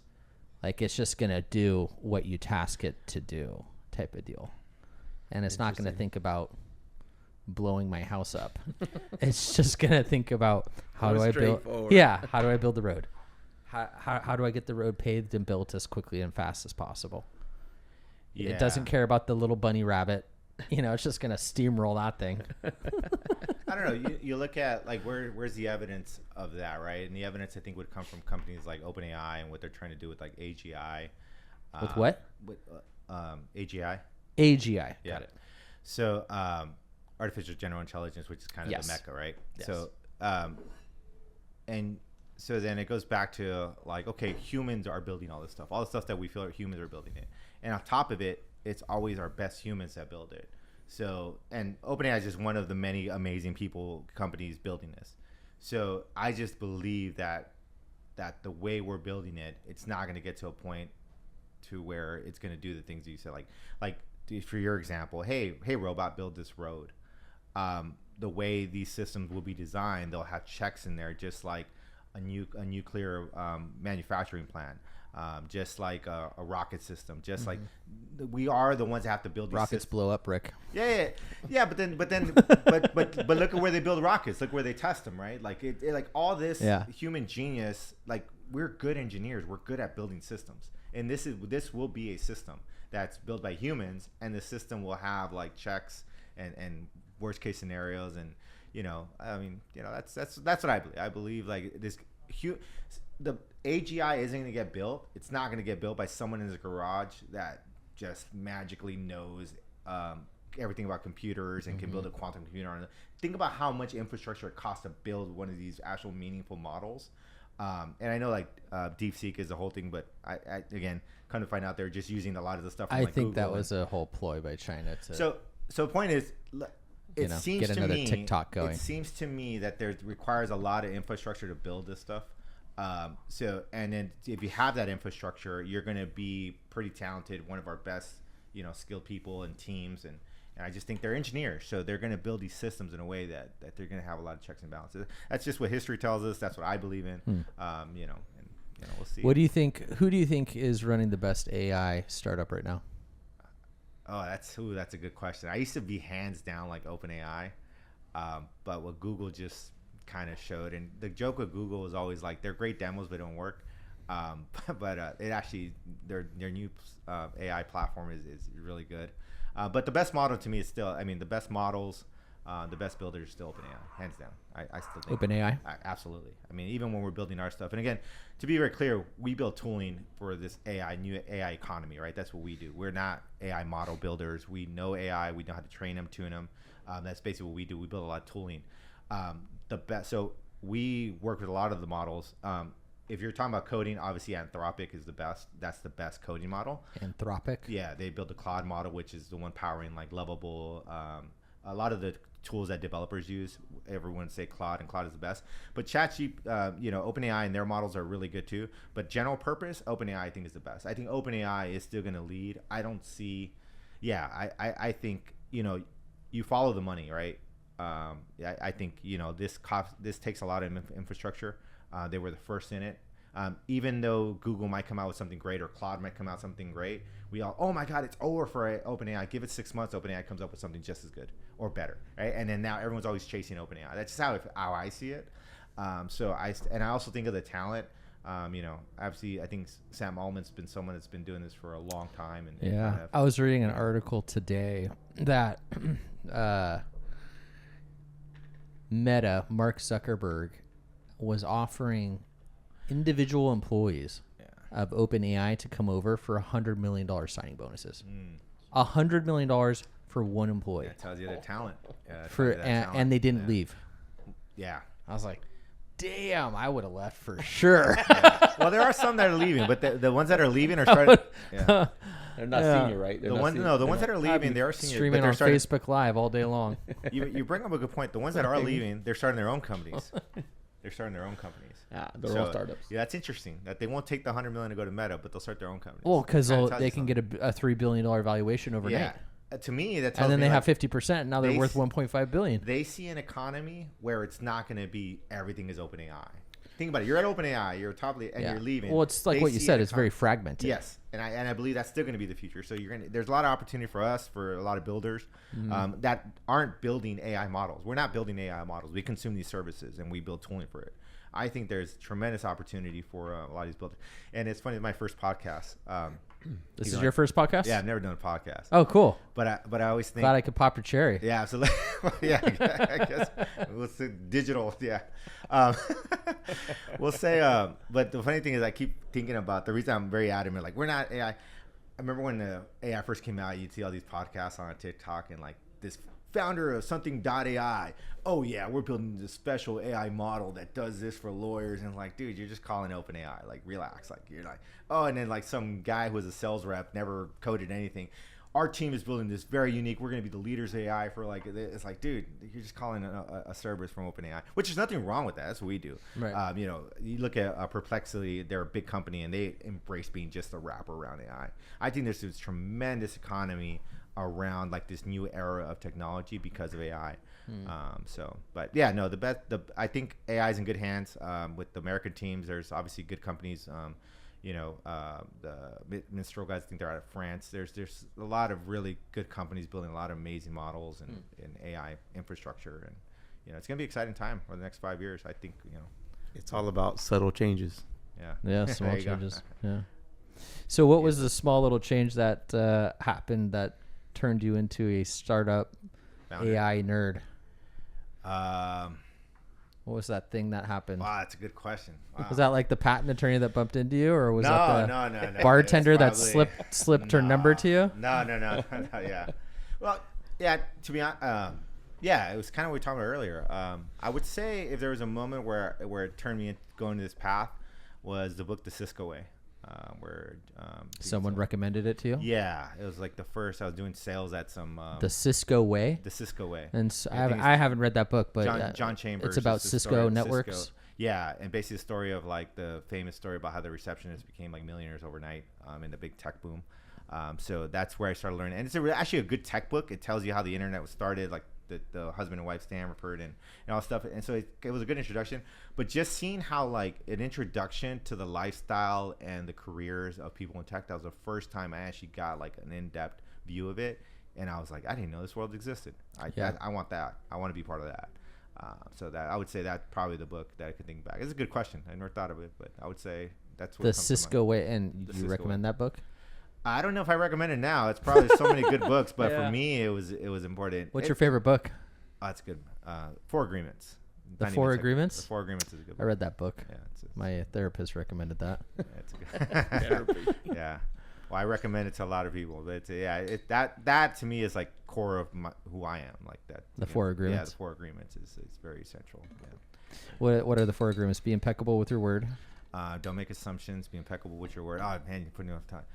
Don't make assumptions. Be impeccable with your word. I know the fourth one's always do your best. And then don't make assumptions. Party hard. Yeah. I think it's talking about the judge, right? I think it's like don't make assumptions. Be impeccable with your word. Always do your best. And What are the Four Agreements, Knuckles? We could look at them. Don't be impeccable with your word. Don't take anything personal. That's such an important one too. Don't take anything personal. And you know what's funny about that one? It's a podcast. I always think like this is a unique insight about that one. I was talking about it with my fiance. You know, the funny thing about don't take anything personal. I think people assume that it means negative. It also means positive, because I do think humility is also like a symbol, like a characteristic that a lot of listen to a lot of VCs and they say like humility and the way you build a product is important. You know, and obviously you can't have that if you don't have humility itself. Sure. But being impeccable, don't take anything personal, even means the compliments. That's why it's anything. It's not saying the bad stuff. It's saying even when someone tells you you're great, or hey, that's amazing, or hey, you're doing that, don't take that personal either. Don't let that get to your head. Yeah, because that drives ego. Yeah, exactly. And I always found that little insight where it says don't take anything personal, not just the bad stuff, but the good stuff. You know, remaining neutral is the key. Exactly. Neutrality. Yeah. So. Yeah. So the Four Agreements. What about you, Robert? What's your favorite book? Well, I think I had a library card in 1996. Oh, yeah. I'm just kidding.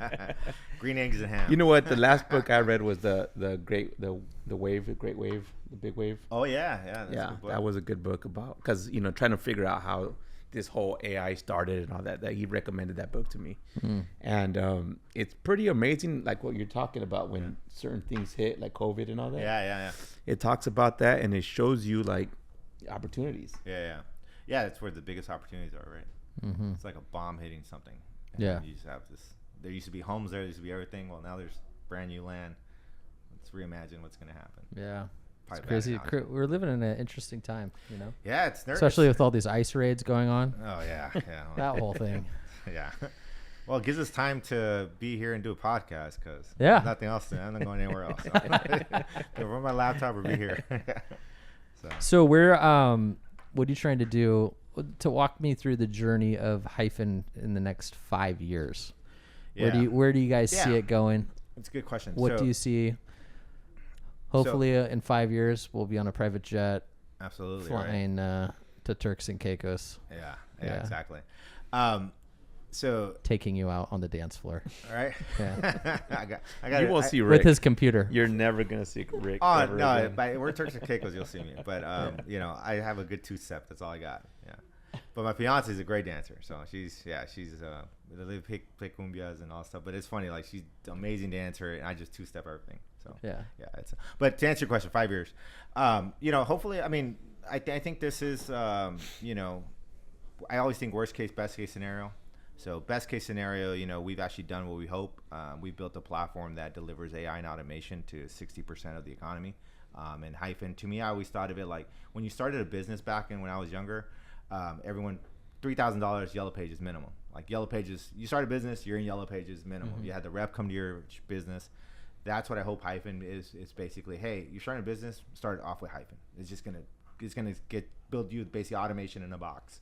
That's what at best case scenario, where Hyphen is just as known as Yellow Pages. Obviously, Google is something like that, but I think Yellow Pages is a better analogy because Yellow Pages is accessible to everybody.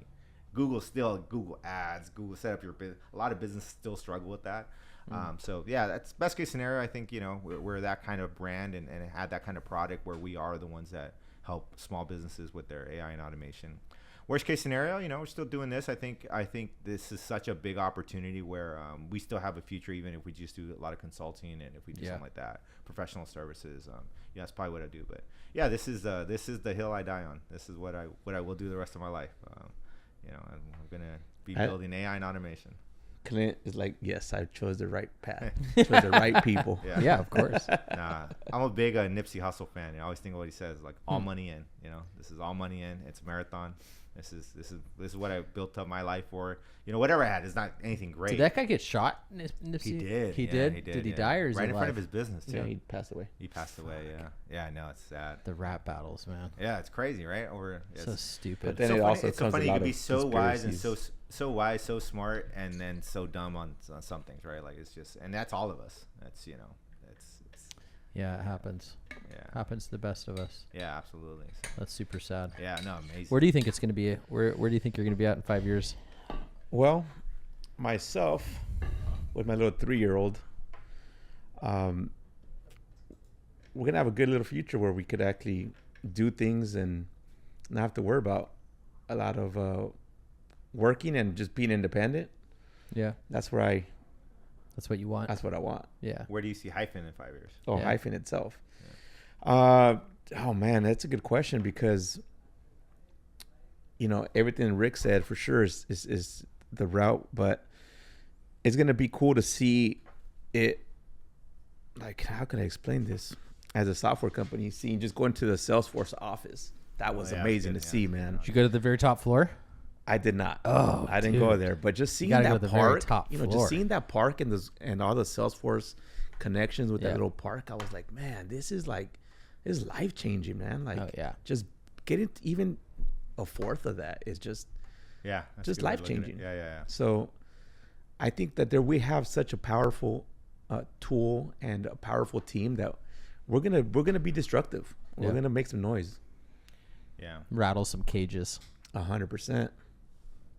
I would really and love I to think do that. one of the things that going back to Cisco is like there's no other business that you can start other than like software. I think deep tech too, like hardware tech, some of it, but software is just so unique because you can iterate on it and it's so cheap to build, relatively speaking, to other types of businesses. Right. But then the return, if you hit the home run, you're talking, Airbnb, DoorDash, all software companies, right? Like GitHub, God knows all these other companies. That's why there's such a big opportunity with software. HubSpot, exactly. Salesforce. Yeah. Salesforce, yeah. Titan. Yeah. So like Service Titan to me. Upwork. Yeah. Upwork's the other big one. Yeah. They're public. Yeah.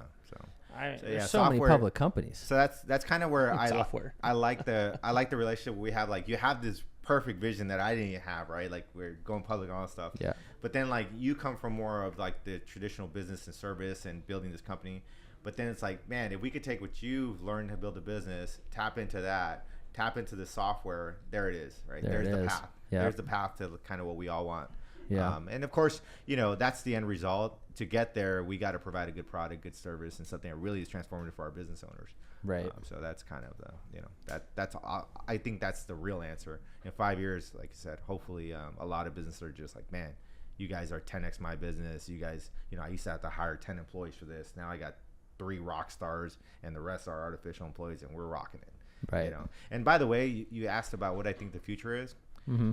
I think there's going to be a bunch of little independent businesses, like solo entrepreneurs. We haven't talked about that. The end result of this moment, and all the best minds in AI say there's going to be the first 1 to 2 person $1 billion company. I think you're going to have this new economy where almost everyone's going to be their own business. I don't know exactly what's going to, I have some ideas, but I think that's the positive side of what's going to happen. Yeah. Is that Because it allows them, because the operating costs aren't as high anymore. Yeah. Right? And you don't have to be great at everything. The thing about a business, That's very true. you could just have this one talent and then AI can supplement the rest of it, right? Like, Yeah. like that, it never existed. Yeah, You had it's to hire before. It's very true. I went to this Google seminar online, and they said we as business owners are the last generation to have an all-human workforce.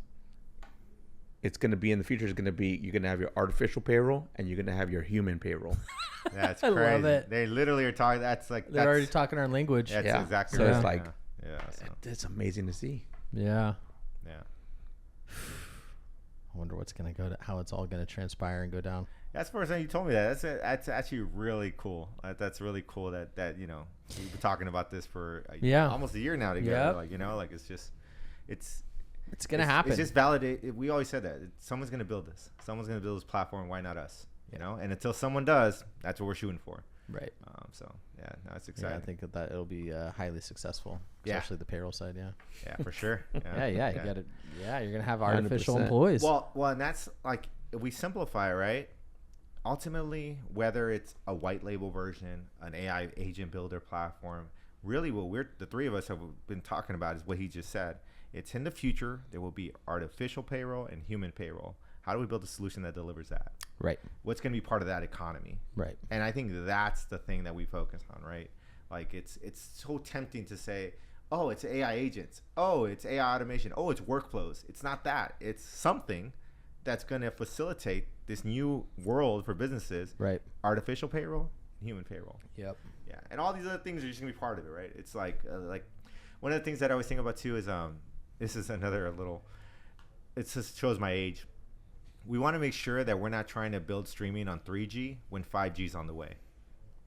So even right now, you see all this AI agents, everyone's building the same builders. I'm like, it still doesn't feel right. Like, it's still complicated. Right. Like, it still doesn't feel intuitive to build an AI agent right now. It doesn't feel right. Like, just that, and you could spend so much time trying to refine that when in reality, you look at, this is interesting. Sam Altman and Les, I forgot his name. Crazy. But he's one of the best hardware builders. He's an Apple guy. Built like a lot of the best hardware at Apple. His company got bought out by OpenAI, and they did one interview so far together, and they talk about basically what they're building is they're reimagining hardware. They're going to reimagine our devices. I don't think laptops and iPads are going to look like this. Phones aren't going to look like this. I think they're reimagining everything because generative AI is so disruptive. It's such a different technology. The guy who invented Notion, which is a really popular software, he said it best. AI, we're like builders, right? Software builders. AI is like someone introduced a new material on planet Earth. That's what AI is to us.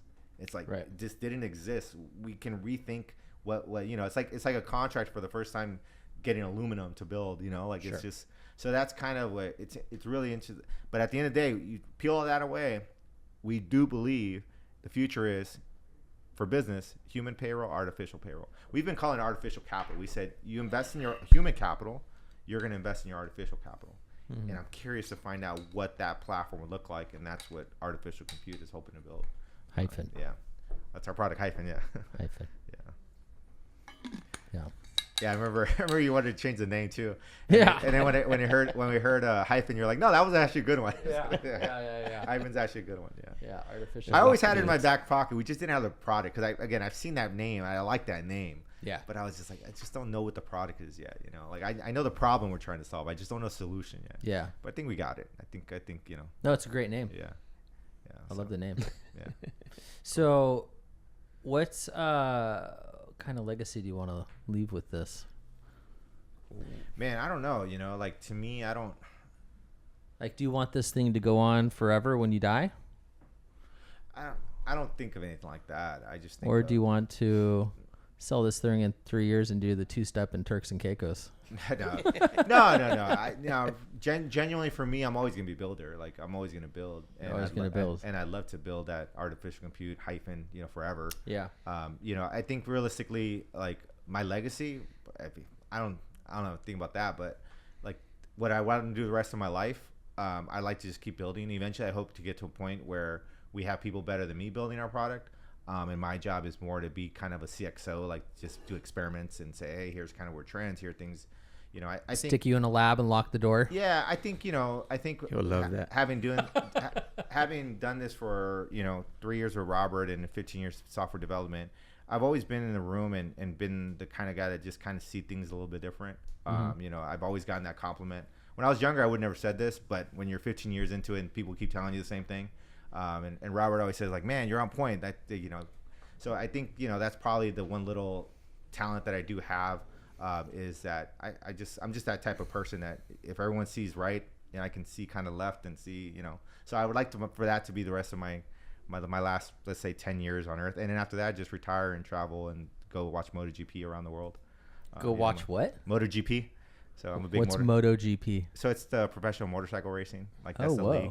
Okay, I'm cool. a big fan. That's like the one hobby I have is I like watching. Do you MotoGP. have a motorcycle? I do have a motorcycle. Yeah. What kind of motorcycle you got? I have two. I have a Ducati V2, 2021, and then I have a 2022 Triumph. But Damn. I have. You have 2 bikes? I have 2 bikes. Yeah. Triumphs are cool bikes. Is it an older Triumph or a new Triumph? It's the Bonneville. It's a modern one, but it's a Bonneville. It looks like an older classic Like an one. older. Yeah. I think those are really cool looking. Yeah. My Ducati is my track bike, but I have not ridden it in. You have a Ducati? Yeah, Ducati V2. Dangerous. Yeah, Bengali. Yeah. Talk about it, dude. Damn. But- We don't want him to go on that.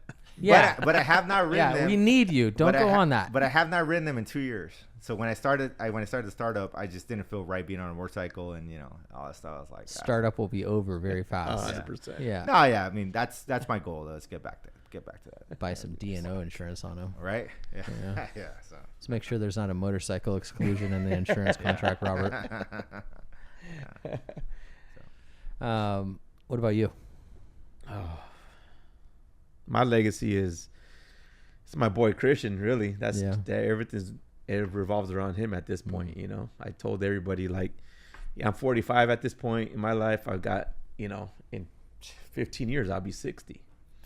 I'm that old grandpa dad, I know we're getting there, man. and it's just, you know, you don't really have much more in you at that time.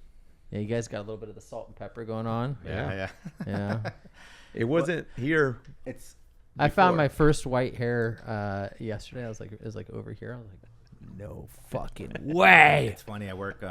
So you know, I'm out of San Francisco, and Robert and Clint are here in SoCal.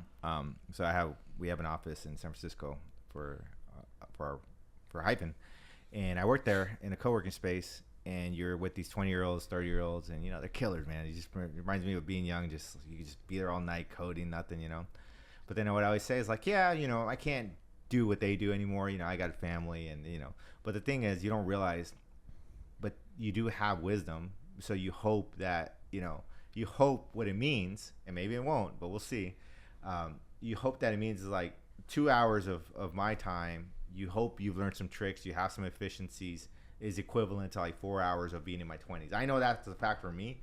What I would do in 4 hours in my 20s, I can do now like in 30 minutes. Well, right? you make a lot of mistakes when you're young. Yes. You know, yeah. a lot of tactical Yeah. bad mistakes. Yeah. Oh yeah. What was the worst mistake you ever made? Ooh, that's a good question. Personally, I'll just say personally, man, I don't have too much regret because I'm here. But you know, personally, that's a good question. Could be in a company. It could be in personal. It could be. Yeah. Okay. You know what I'll say. But worst mistake I ever made was probably leaving Microsoft too soon. I had an opportunity to stay at Microsoft longer. You left sooner. And I left too soon. It's the best job I ever had, best team I worked with, best work I ever did. You know, it was just such a special place to be. What did you work on? So I worked so this was around when Azure was becoming a big thing with their cloud, and I worked at their treasury department, and we were building the platform to like migrate a lot of their treasury systems. And you think of Microsoft Treasury as like a country treasury system. So I was on the team that was actually the first team. Hundreds of billions of dollars. Yeah, crazy. Just in capital sitting there. So my job was we were building. It was a team of 5, best team I ever worked, most talented guys. And I had an opportunity. They asked me to stay multiple times. They asked me to stay. Really? And I just at that point in my life, I couldn't stay. I could have, but just decided. What was the hiring process like? Did it take you a long time to get that job? That actually wasn't bad because the way I got it. I don't want to sound like everything's magical, but it's a podcast, and this is true. Where I said I had the worst job ever, the funny thing is, like, that week before I started that worst job, a recruiter from Microsoft had reached out. And she said, hey, and I said, oh, you know what? I just signed this year contract with this company. Microsoft's my dream job. Unfortunately, you know, or else I got to pay them, you know, $15,000 if I leave, because they had moved me across the country. So, so luckily I was just counting the days to get rid of that job. And then finally my year hit. And that week, was my final week, was she reached out to say, hey, you know what? I remember you saying that Microsoft was your dream job. We actually have this, you know, emergency hire requirement for this team that's building this greenfield project and blah, blah, blah. They go, your resume really fit. Would you be interested? And I go, dude, I keep a duffel bag ready for Microsoft. Like, yeah, tell me what's up. That's cool. So, so basically it took 2 weeks. So, you know, it was a 2 weeks process. I did 3 interviews. And then, yeah. They have a panel interview, or is it just? I did 3 separate interviews. So I did, yeah, just the first one, the recruiter, and then the manager, and then basically the head, the lead engineer on the team. I did 3 interviews there, and then yeah. That's awesome. Yeah, it was funny. There's this guy, again, the worst job. It's funny how life is. I met these guys at that job, and they were more senior than I was, and I wasn't making good money at that time. But they were senior and they were making money, and these guys would go to lunch every day. Like, just go to. They had the best lunches every day, and we all hated the job. So we'd all go and, you know, have a great. And I couldn't afford it, but I'd go because I was learning so much from these guys, just hearing them talk about software. Yeah. And I was in my final interview with, like, the engineering manager of the team, and I really, you know, I was blowing the interview. I was just struggling. He wanted me to architect the system for building, like, a social media project. Like, he goes, hey, you know, I forgot, it was something about, like, being a violinist and you want to build social media for violinists or something like that. And he just had me architect the system, and we're talking to him. I was like, I don't understand what this guy's, like, asking, like. And then I just remember something from one of the guys used to always talk about, like, you know, he was, it was basically this architectural pattern for software. I don't want to get boring, but basically, and I remember, oh, that's what he's talking about. It's in software, you know, you always have to make a decision. Do you want to pull in data or do you want to push data to the source? You know, and then he started, and I remember it flipped on me. I was like, what would Jeremy do? His name was Jeremy. And I was like, how would Jeremy answer this question? I heard him talk for a year on software. And I just flipped a switch, and I got that concept, and I was like, oh, what you're talking about is making a decision between push and pull. And we started talking about different patterns, and I just started grooving, and I was like, and it's funny how life works out. That little thing where, like, I just got to keep going to lunch with these guys. I'm learning so much. Yeah. And today they're some of my best friends, but I was just learning so much. But I remember going home, I was like, man, I go, these guys buy the most expensive lunches. I can't afford this. But they're just so great. Yeah. But it was funny. Like, I remember, like, it was yesterday. I was struggling. I was like, man, how would Jeremy answer this question? And it just, boom, it clicked. And I was like, and then a week later, I was up in Redmond. I got an apartment. And down, and then working for Microsoft. Yeah, at their headquarters. Yeah, that's great. awesome. Yeah, so now, if you see a big credit card bill at some good lunches, yeah, it's a bad habit I got. Is it? No, I'm just joking. I have that bad habit. Yeah, I love food. Yeah, I like really good food. Now you know how to pick them. That Mexican restaurant I went today, that was good, man. It's fire. That was really good. Place is really good. Yeah. Dude, it's crazy, huh? Taquilla Zamora in Santa there's Ana. nothing. There's yeah, nothing. Shout out. Yeah, there's another one of his employees there. There is. Yeah. Just happened to be there. Oh yeah. And yeah. she's like a real Mexican, you know, like Yeah, she cooks like yeah. real Mexican food. So that's when you know it's. Oh, she Yeah. cooks too. Oh yeah, she's like an amazing Oh cook. wow. Yeah. Dad. Yeah, we have some women in our office that are like phenomenal cooks. Dude, she's amazing at her job. She's been such a pleasure to work with. Yeah, she's really good. She's Yeah. gonna help us when we scale. So Yeah, that'll be good. She's Yeah. really good. That's a good thing about this SoCal and like Los Angeles, Orange County. It's like, dude, endless good food.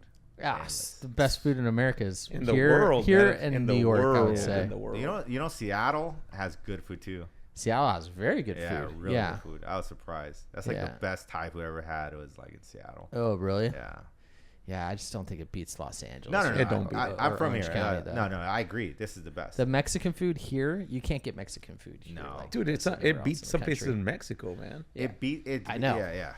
Yeah. Dude, I live Well, when you go to Mexico, though, dude, the Of food course. tastes so much different. it tastes different. Even Yeah. the- Completely just the different. tortillas itself. The tortillas, the cheese, it's not pasteurized. Yeah. The meat, it's organically grown. The vegetables, you know, there's no GMOs in it or anything. Well, now you got that office in Mexico, so you're gonna be there a lot. Yeah, right? that's what I liked. I like eating in Tijuana much better than eating here. Ah, wow. Yeah, the food is much more fresh and it tastes different, and I feel better So, eating it. Interesting. So, Yeah. so I've been living in Austin for about 6 years now, right? And just moved back here now in San Francisco. But man, I just missed the food so much. Like I just couldn't wait to get back. Yeah, I just couldn't wait to get back. That's It's awesome. Like, yeah. I got Pablo trying to I hear that's trying the to get boss. in here. I hear Pablo. Yeah. Should I let him in? Probably not. Oh boy. I think I let him in. I gotta let him in. Oh yeah, you gotta Yeah. let him in. Back. All right, we're back. Sorry, we had to take a pee break. Okay, what were we talking about? No, we were just talking about. I think what I remember last time was probably the most practical. Legacy. Oh yeah, we're talking about legacy. Yeah. Yeah. We passed that. No, yeah, I think we were talking about how where we're going, like where he brought up the point that you asked this last book we read. He talked about how where the future there'll be Google was saying the future will be artificial payroll and Artificial human payroll and human yeah. payroll, And which is figuring such a out- wild concept to think about. Yeah. It's crazy, like how we're our generation, like all of us. I think that we're the only generation that didn't grow up with cell phones, and then we've gone through all of this, all of the technology, everything from pagers Yeah. to a flip Yeah. phone, Yeah. then to Yeah. a laptop, then to the iPhone, which is basically a laptop on steroids that you can get Yeah. anything out of it. It's so.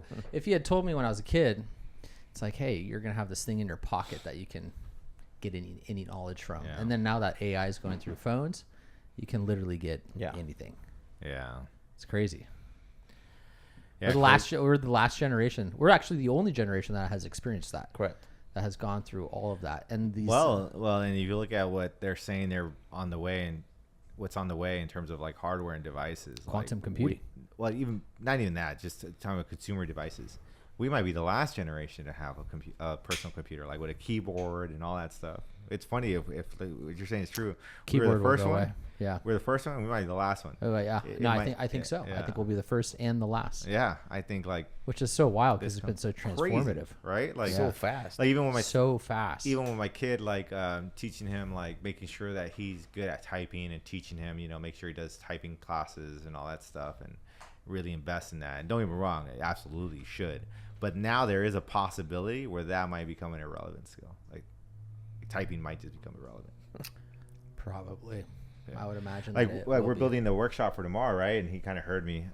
And literally, like I just chat with ChatGPT, and we just kind of work through, like if I'm doing a presentation or something like that, just hey, let's start working through this, and then we start building it together and just have a conversation, like without even Yeah, typing. it's like it's a human. Like just building Start a whole, talking to 'em. just building Yeah. a whole, like the whole workshop tomorrow, like we're doing, just going through it with it, and just say, hey, let's work through this, and then just going back and forth, and it's Yeah, exactly. yeah, it's exciting, man. It's you know how it always goes, right? Though what we imagine today isn't even close what it's going to be tomorrow. That's very true. Yeah. So Yeah. The world is a crazy place. yeah. It's an exciting time to be alive.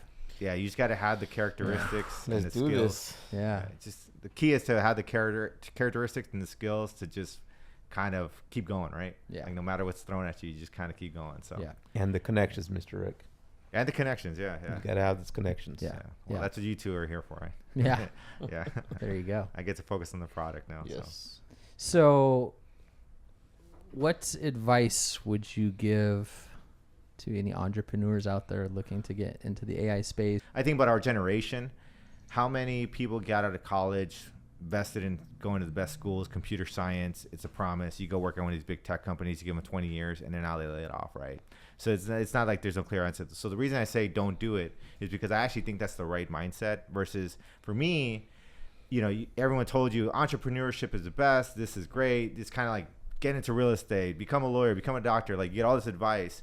But I think it's kind of what Steve Jobs said. Like the trick is you got to find something you're passionate about, and you would do it even if it doesn't work out. You would do it even if you don't make any money, because the only way you're going to be successful at something is being great at something. And the only thing that you actually have the motivation to last in there long enough to be great at something is something you're passionate about. So to me, I think, if you're an entrepreneur, and Steve Jobs said this too. He goes, don't do it until you have the right idea. And if you don't have the right idea, what's the right idea is the one that you're actually passionate about.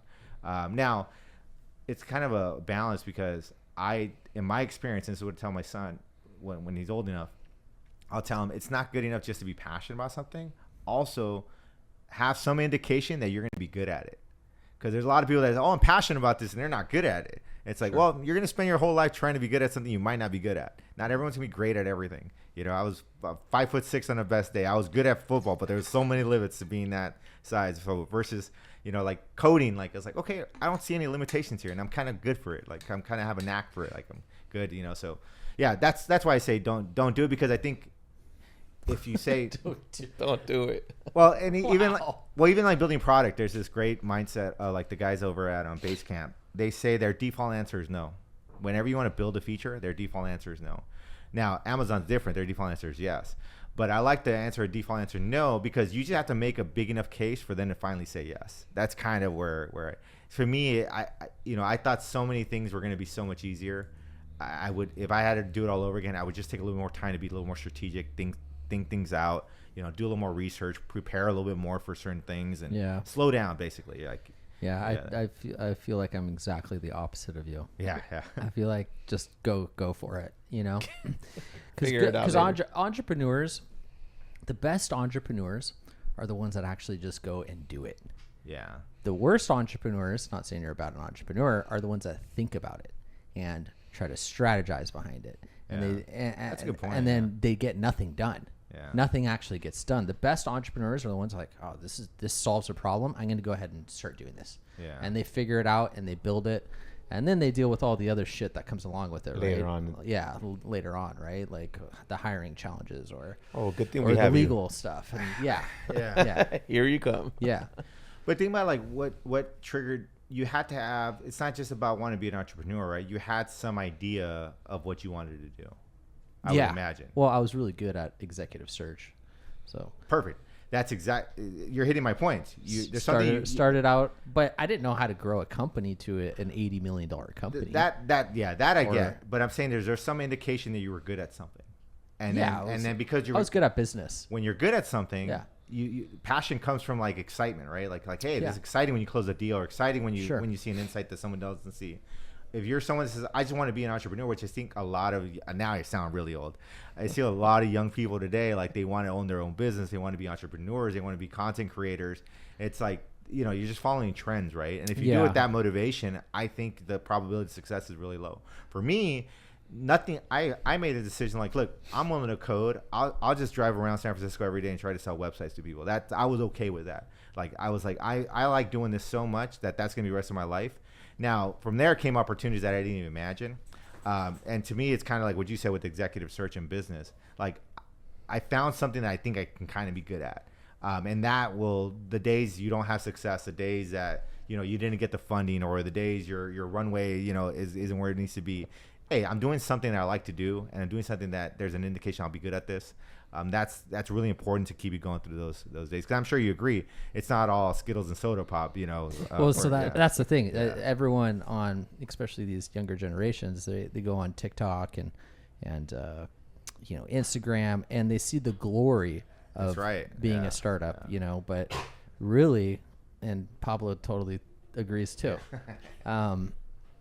But they don't see what it actually takes, right? So they're like disillusioned, and they're like think that you know, they're gonna start this company and then it's gonna blow up, and it's gonna blow up, and they start it and they completely fail. They fall right on their face because they don't really understand what it actually takes. And some people are not good at failure. It takes a lot, and it also takes sacrifice. A lot of people don't want to sacrifice your time, the time with your family. Like, I'm not married. I don't have kids. You know, it's funny. Every relationship I've had is kind of fallen apart because the most important thing to me was my baby. We're being honest. My company. We're being honest, and I'm sure you agree. That was my biggest competitive advantage. Is I wasn't married, didn't have kids. Yep. That was my biggest. Yeah. So I can take risks. Yep. I can take huge risks. And I don't have to go home. Yeah. I can just stay here in the office. I can keep working. I can keep building. I don't have someone. Where are you? What are you doing? Exactly. Yeah. So. You know, it's like no. That's what, because I got started late. I didn't become a developer till like my late 20s, but I wasn't married and have kids. So when I did finally get into the room with the engineers, they were all married, had kids. So I was the one that could just stay. I could just stay and keep going. And eventually they let me lead teams, and you know, because they knew that work ethic.